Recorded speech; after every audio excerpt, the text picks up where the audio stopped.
হয়েছিল সেই আন্দোলনের নেতৃত্ব দিয়েছিল ঢাকা সাংবাদিক ইউনিয়ন। সেই আন্দোলনের সময় চারদলীয় জোট গঠন হয়েছিল আনোয়ার জাহিদের নেতৃত্বে, তিনিও সাংবাদিক নেতা ছিলেন। সেই সাংবাদিক ইউনিয়ন আজকের এই বিএসএস এমডি নাকি চিনেন না, সেই সাংবাদিক ইউনিয়নকে জানেন না।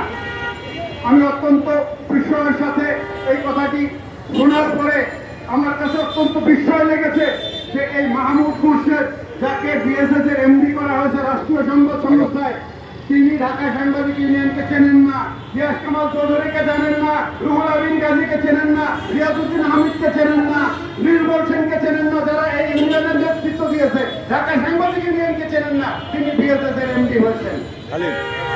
তিনি নাকি খুব বড় শিক্ষিত, তিনি ঢাকা সাংবাদিক ইউনিয়নের নেতাদের শিক্ষাগত যোগ্যতা নিয়ে প্রশ্ন তুলেছেন। আজকে আমি তার শিক্ষাগত যোগ্যতা সম্পর্কে জানতে চাই একটু।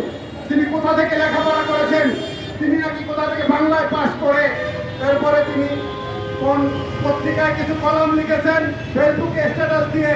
যিনি 5ই আগস্টের আগে ফেসিবাদের দোসর ছিলেন, তিনি 5ই আগস্টের পরে নাকি বিপ্লবী সেজেছেন, তিনি নাকি মুক্তিযোদ্ধা সেজে বিএসএসের এমডি হয়েছেন। তিনি ঢাকা সাংবাদিক ইউনিয়নকে চেনেন না।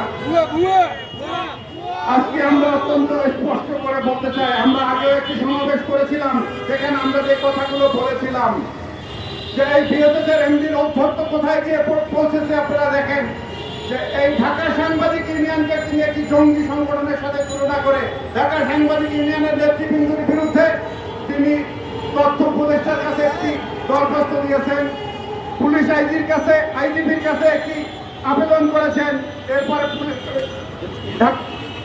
ডিএমপি কমিশনারের কাছে চিঠি দিয়েছেন, ওসির কাছে চিঠি দিয়েছেন যে ঢাকা সাংবাদিক ইউনিয়ন এখানে নাকি আসলে তাকে এখানে তার বিরুদ্ধে সমাবেশ করবে, এখানে ভাঙচুর করবে, এভাবে একটি অভিযোগ দায়ের করেছেন। অত্যন্ত লজ্জা এবং ঘৃণার সাথে জানাচ্ছি যে অন্যায় তিনি করেছেন, এটি অত্যন্ত অর্বাচীনের মতো কাজ তিনি করেছেন। আমরা সময় দিয়েছিলাম, আমরা এই কয়েকদিন আগেও, আমাদের গত 2 দিন আগে চিফ অ্যাডভাইজারের অফিস থেকে আমাদেরকে ফোন করা হয়েছিল, বলা হয়েছিল যে এই সমাবেশটি কোনোভাবে স্থগিত করা যায় কিনা। আমরা বলেছি আমরা সময় অনেক দিয়েছি, আর কোনো সময় দেওয়ার সুযোগ নেই। সুতরাং আমরা চাই যে এই অবিলম্বে এই অর্বাচীন এমডিকে বিএসএস থেকে সরাতে হবে, আমাদের এই এক দফা দাবি। সেজন্য আমরা আগামী 10 দিন সময় দিতে চাই। আমরা এই তথ্য উপদেষ্টার সাথে আমরা কথা বলতে চেয়েছিলাম, তিনি দেশে নেই, তিনি দেশের বাইরে গিয়েছেন, তিনি জেনেভাতে আছেন। আমাদের তথ্য উপদেষ্টা চিফ অ্যাডভাইজারের যিনি প্রেস সচিব, তিনি বলেছেন যে তথ্য উপদেষ্টা যদি দেশে আসার পরে তারা আমাদের সাথে বসবেন। এজন্য আমরা বলতে চাই যে আগামী 17 তারিখ পর্যন্ত আমরা সময় দিতে চাই। আগামী 17 তারিখে এই 17 তারিখের মধ্যে যদি এই এমডিকে সরানো না হয়, যদি এখানে আরেকজন যোগ্য এমডিকে বসানো না হয়, এর সুরাহা করা না হয়, তাহলে 17 তারিখে আমরা একটি সংবাদ সম্মেলনের মধ্য দিয়ে আপনাদেরকে পরবর্তী কর্মসূচি জানানো হবে।